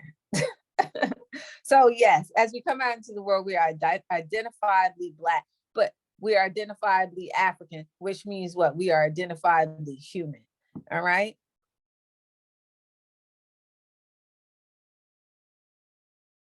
Yeah, sure, there are pyramids all over the world. But the difference between the pyramids in Egypt and Kemet and the pyramids in other places in the world is, first of all, the ones out here in the Americas are step type of pyramids, okay? The ones in Egypt are not step pyramid. You have a step pyramid in Egypt, but the others are not. Khufu, Khafra, and Menkaure. Those are not step pyramids, right? The Great Pyramid at Khufu and all of those. So they're not step pyramids, which is why they're still trying to figure out how they built them, right? And yes, there are pyramids. We brought our culture all over the world. The difference with, the people you find out in the Americas who are the indigenous people is that they forgot that they're African. They are disconnected from that. They've been here for 10 to 40,000 years, okay? And I'm not saying anything new. Ivan Van Sertima did this. Another brother named David Imhotep did this work. He wrote a book called The First Americans Were African. But this is not a revolutionary thought. All the worlds, if Africa is the home of humanity, and then we migrate outside of Africa to the four corners of the world, yes, that means everybody is African. It's just those of us who know it and those of us who don't. Okay? So when people are talking about in America, we have a lot of this conversation. Those of you in America, just tune out for this little piece. But in America, we have a lot of people like, we're not African, we're indigenous Black. No, my friend. The indigenous people here are Africans who migrated to the US and to the Americas 10 to 40,000 years ago. And let's be very clear, because no group of people originated. Now, there was the continental shift, right? The shifting of the platonics. So the plates. So we can surmise, if you look at our Earth's, the Earth's surface, you can see how they actually fit together. So you know that there was a connection of the continents, right? And this must have taken hundreds and thousands of years, millions of years even, to shift and change. That being said, in terms of the Homo sapien is not found to originate anywhere else but in Africa. Okay, it's just what it is. So bring the science to say something different. As for now, it's nothing else. And they try it, because you think Europeans and everybody else, you think those Aborigine people on the film don't want to say that they're from somewhere else other than Africa. Even the European Chinese geneticists did this, and I'll show you a clip of it, because I've used it for years, but it's been floating around. He was so anxious. He knows what African means. He knows it means Homo sapien. So he was trying to prove, this Chinese geneticist, he was trying to prove that the Asian population, particularly the Chinese population, had Homo erectus, which was out in Asia, which is a hominid that was out in Asia. He was trying to prove that Homo erectus was in the DNA of the Chinese population, and that they had their own independent, origin, and were not in fact connected to Africa, because everybody in the scientific world knows that Homo sapien conclusively is African. This is not up for debate or dispute at this point. So he's testing the population, Chinese population. And then he comes back, and they show him come back, and he says, well, nowhere in the Chinese population were we able to find any part of the Homo erectus. In fact, everywhere we went, all we could find the Homo sapien. And this puts us even closer to the human origin, which means puts us closer to Africa. And he was so hurt about it, but that's what it is. The hurt part is what we're dealing with right now, the racism, the pathology that we know as racism that has impacted the world for the last 400 to 500 years, right? And the science is no problem with the science. Science is science, but it's the pathology and the reaction and the constructs around the pathology called white supremacy and culture that we are struggling with now, right? Because of the big lie about the African people and Black people not making a contribution to humanity in the world, which is so far from the truth. We make the first contributions to the world. Yes, okay, good. Thank you for reposting that. Exactly. I don't want to spell your name wrong because I have my glasses on, but Abuka. Yes, exactly. Yes, so somebody put the film on, IO put the link from I Love Black People. Someone put the link for The Journey of Man. Okay, good. It seems like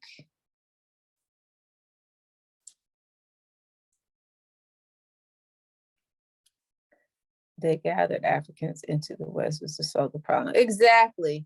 Right. So somebody, Daisy, the whole reason that they gathered Africans into the West. Right. Absolutely. I mean, we become a commodity. Yeah. So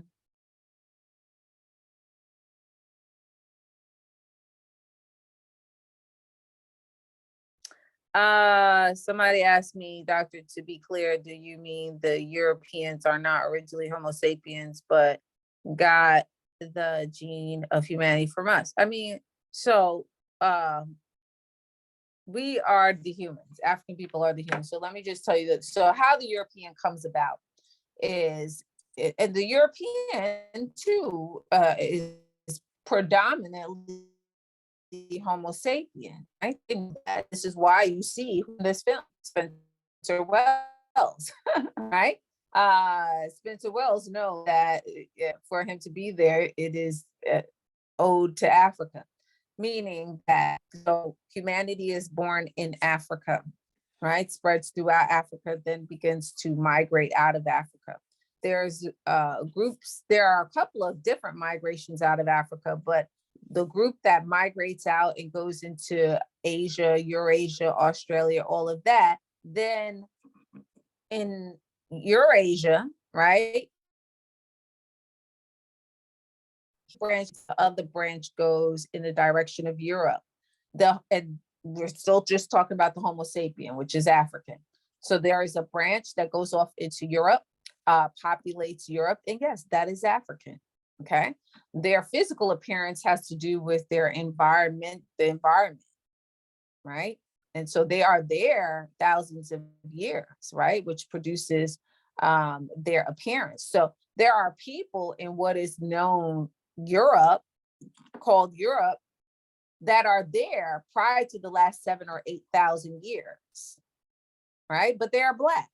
And this came out actually, archaeologists and some geneticists from the university I teach at, City University of New York, were some of the ones involved in the recent discovery of a 10,000-year-old European remains.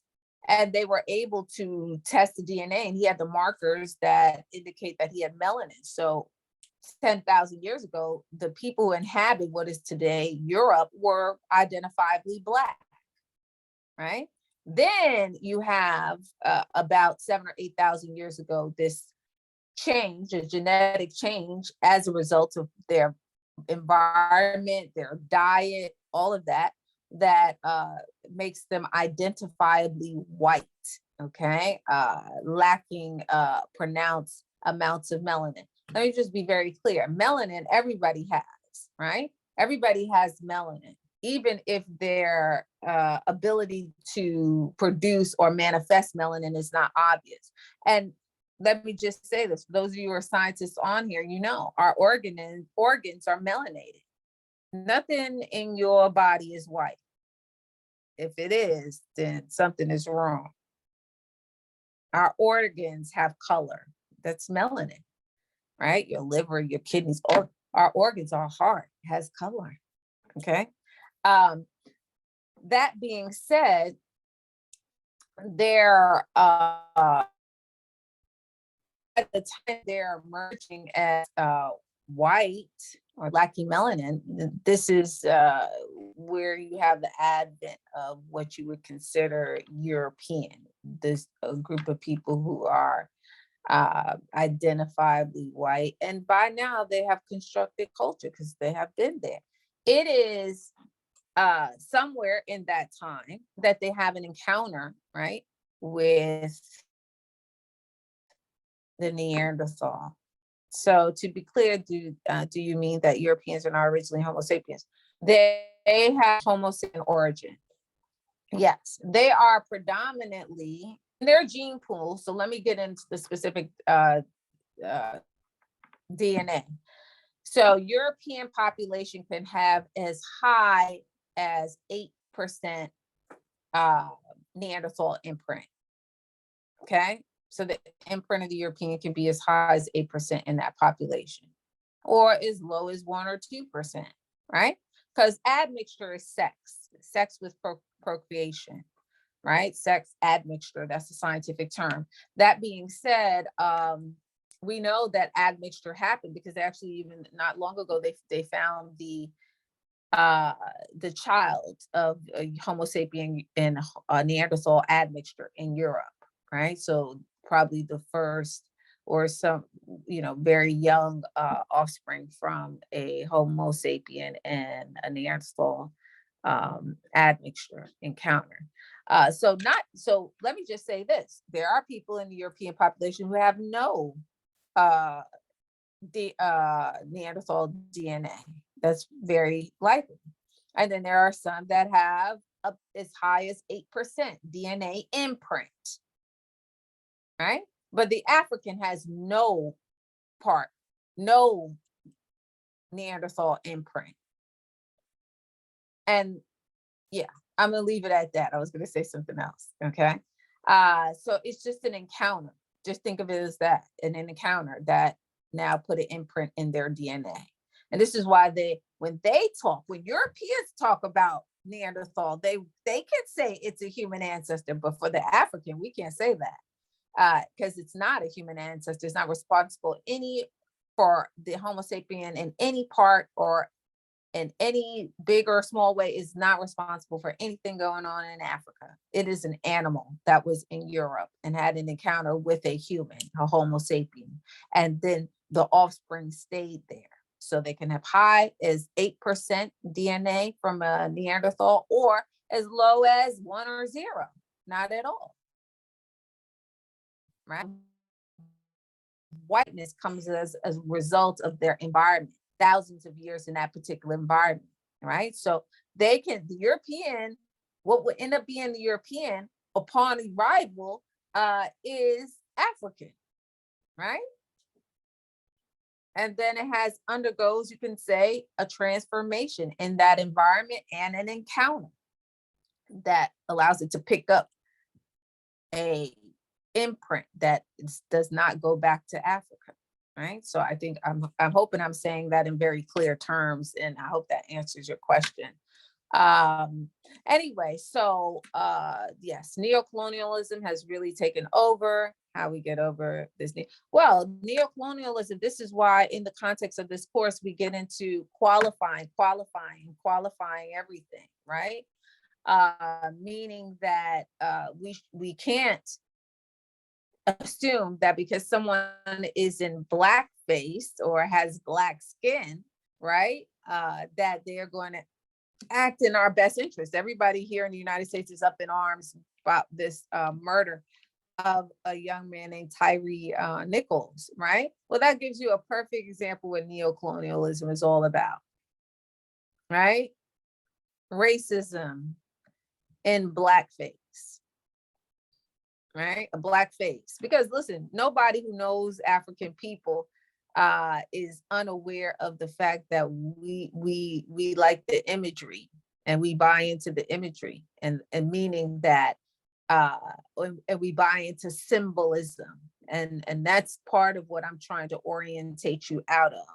We don't need to be involved in the symbolism or the imagery. We need to be more close to and processing the reality, because that's what impacts us. That's what sucker punches us and punches us in the gut, reality, right? The imagery doesn't do anything for us, but give us a euphoria, make us feel good in very bad situations.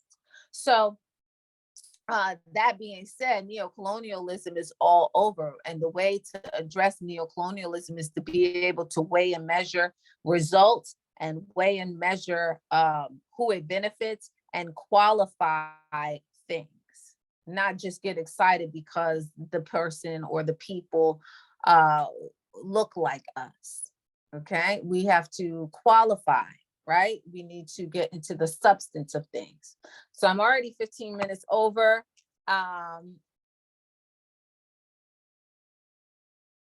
So I want to stop here. I'm 15 minutes over, and I always said that I'm gonna be good in this and try to stick closer to the time.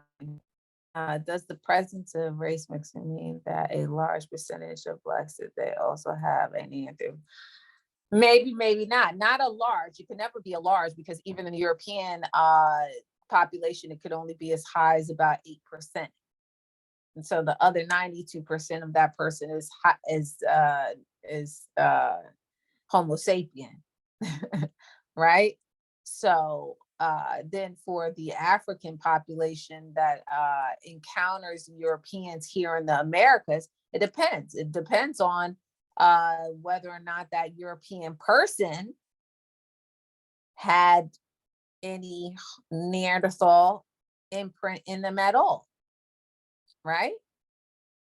So I assume, and this is the part that, you know, I could research, the imprint, the amount. So, you know, as you pass your genes on, right?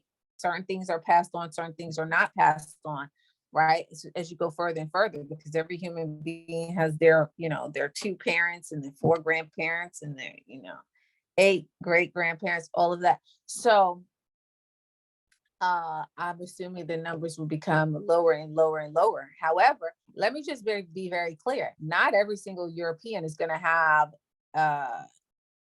Neanderthal imprint, right? Their appearance has to do with their environment.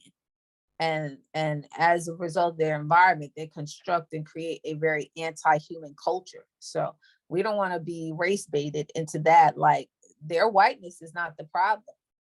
Their anti-human culture is. Let's be very clear about that, right? Their whiteness is not the problem, because we know we can see albinism on the African continent, right? But the culture they produce in that hostile environment after thousands of years is what is the problem. Okay, that culture they produce has an inherent indifference for human life. And then they build a construct around it to justify it. Hence racism. So to answer your question on a scientific level, yeah, the Europeans, so you can have Europeans who have as high as 8%. You can have Europeans, as I stated before, who have 0 Neanderthal, or 1% or 2%.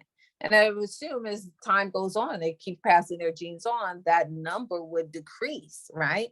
The imprint would, the DNA imprint would either be erased, gone, right? As the, you know, as you produce the generation, or if mating with people who also have an imprint, then I guess it would be, you know, sustained. But I would imagine it would decrease over time, right? So someone who has, you know, X% would, you know, their generations, if they don't continuously, you know, mate with people who have that imprint, it would probably disappear or dissipate. That being said, I want to be very clear about what I'm saying. That encounter happened in Europe. So that means every European is not related to each other.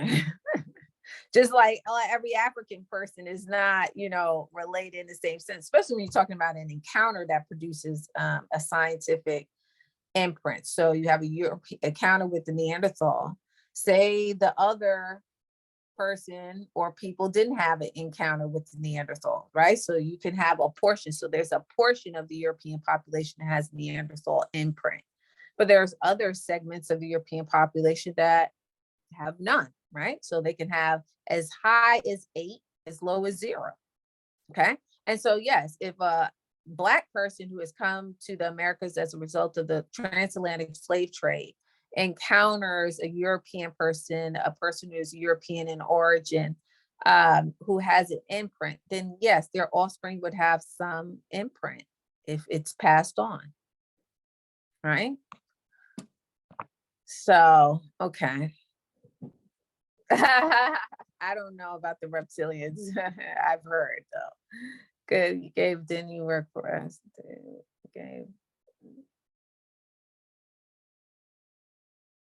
Okay, somebody said an email. My email didn't work. Hold on, my email didn't work.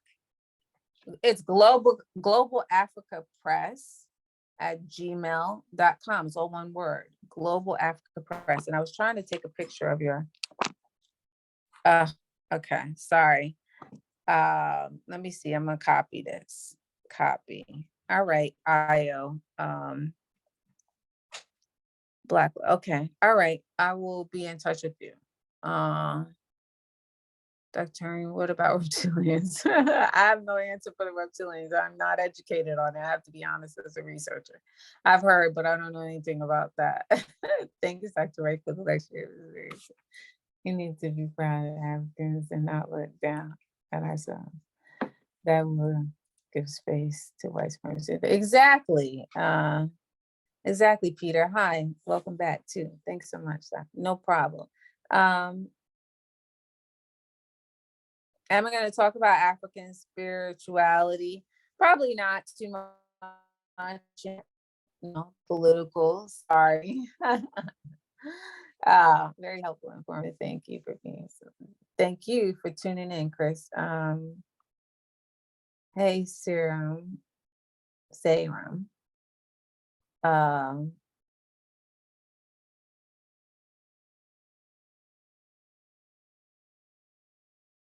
Right. Mr. Io, not Mr. Io Kendi. Right. Okay. Yes. Yes. I mean, Dr. Edwin Nichols would be right. We know that, I mean, listen, come on. You don't see changes in your own self and body when you go through the winter. We know that, right? So think about that for thousands of years.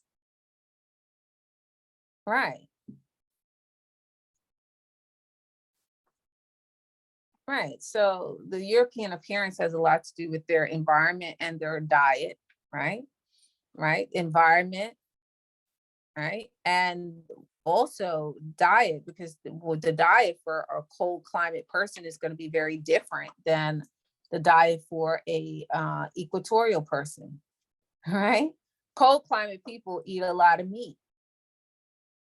That's why eating a lot of meat for African people generally doesn't work. It causes hypoxia. So eating a lot of meat, having thick blood, all of that kind of stuff, that doesn't work for most African people because we're equatorial people. But if you think about people who are constantly in the cold, they consume and feed off of largely carcass, so they are flesh eaters in general, right? Because they don't have a lot of vegetation. Not saying they don't have any. Apples are in cold climates, pumpkins are in cold climates, things of that nature are in cold climates.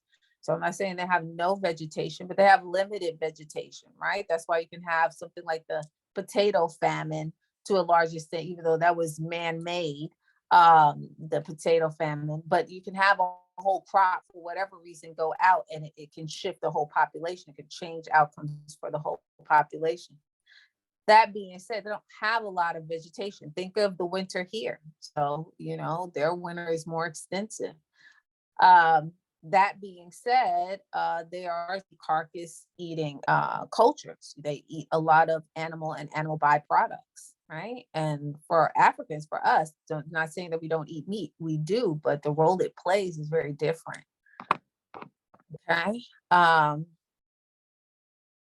Okay, thank you, Ayo. I got your email. I got the text that you just sent, so I'm gonna paste it. Okay. All right, thank you. I'm gonna communicate with you. All right. So if there are no more questions, I'm gonna go. I'm way over time now. I'm almost at an hour. I'm like 4 minutes from an hour, and I'm not supposed to do that. It's supposed to be 30 minutes. But you have your reading shortly. It's going to be called Booker T. Washington, Pan-Africanist and Pan-Africanism is the chapter we're going to be reading. Doctor, please explain what the underthought means, please. I don't underthought. I'm not sure what you mean by underthought. Serum.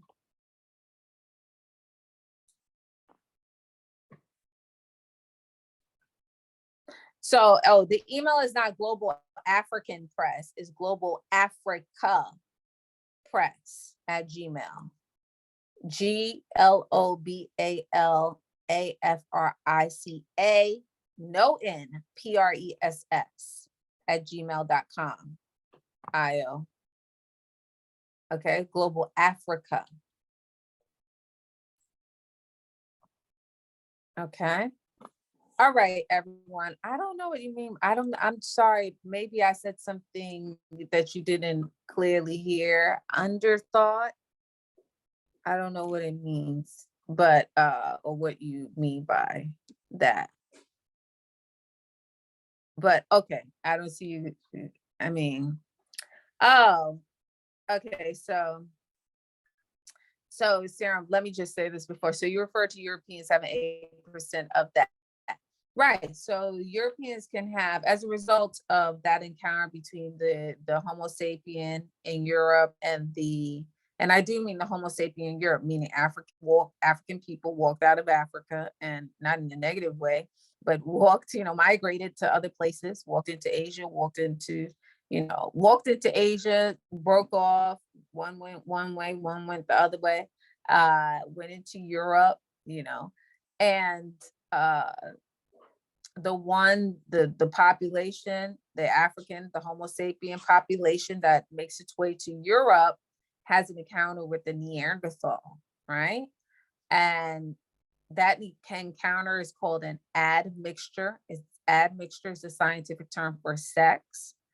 And as a result of that, it produced offspring that were half Homo sapien and half Neanderthal. That offspring, they have up to an 8% DNA presence in some of the European population. So if you were to test their DNA, just like the geneticists, so for example, you see Spencer Wells in the film testing people's DNA. Well, in some European DNA, they can have as high of 8% Neanderthal, meaning those genes got passed down. Okay, in the Neanderthal gene got passed down in the European population. Somebody keeps asking me about the reptilian. I'm not educated on that, so I can't even speak on that. You understand that I'm a researcher, so if I have no factual knowledge, what I'm speaking on, I'm knowledgeable about, right? So if I'm not knowledgeable about it, I can't speak on it. So sorry. Who is that? Abuga. But I've heard quite a bit about the reptilian. I just don't know anything in the factual way, right? So maybe I need to be educated. But don't get me wrong, I'm suspicious. So the film that we watched is called The Journey of Man, A Genetic Odyssey. It's on the syllabus. It was reposted here in the chat also, okay? Now I'm exactly at the 1 minute mark. I'm like 15. Let me see, how long am I supposed to be on here? From 11:15 to 11:45. So I'm 30 minutes over. So I've got to go. But so I think I answered your question, Sarah, right? So Europeans, if you test their DNA, some of them, not all of them, could have as high as 8% Neanderthal DNA in them. Some of them could have 0 because they weren't a portion of that population that are the descendants of that encounter between the Neanderthal and the Homo sapien that is in Europe. Okay. All right. So I think I hope that's clear. Okay. Thank you very much. Thank you very much. I'm glad I'm helpful. Okay. All right. So thank you everyone for contributing your time to work with I Love Black People, to love African people and Black people through action. Stay safe, and I'll see you next week. And you will see your reading in the WhatsApp group, Booker T. Washington, Pan-Africanism and Pan-Africanists. Okay, so that's what we'll be talking about this week. All right, peace. I am because we are. Bye-bye. Okay, thank you very much, Dr. Wright, for a wonderful lecture. Okay, And, thank you. Thank you for all the participants that were able to ask questions, even comments in the comment section. I hope even the rest, they enjoyed the lecture. Yes, thank you very much. Enjoy the rest of your weekend. I am because we are.